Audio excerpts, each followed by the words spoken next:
sangwa innovation week ku nshuro ya kane kuva ku itariki 9 gushika ku 13 za kuno kwezi hari higanwa ridasanzwe ry'ugwaruka gwerevutse mu kwitunganiriza imigambi y'inkora mutima mw'iterambere ry'igihugu.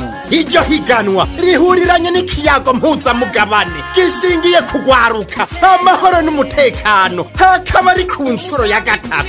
Kizobera mu gisagara ca Bujumbura kuva ku itariki 12 gushika ku 13 za kuno kwezi nyene. Abanyacubahiro ugwaruka n'abandi bo mu bihugu bigize ubumwe bw'umuryango wa Afrika bazoba basidukanye n'iyonka. Innovation Week gwaruka ubutiko burageze mu migambi irenga 1000 mwatanze hazoshigwa imbere yihe. Menya neza ico gikorwa kizogurugwa icese nanye n'icubahiro umukuru w'igihugu cacu ku itariki 9 za kuno kwezi hajya kuri Cercle Hippique. Hazoba hariko harabera n'ihayanishwa-gurishwa ry'ugwaruka harimwo n'abari muri wa mugambi w'igihugu payeje. Hazoza harabera n'ibiteramo buri mugoroba muri ico kibanza nyene hamwe n'ibihangange vya hani wacu.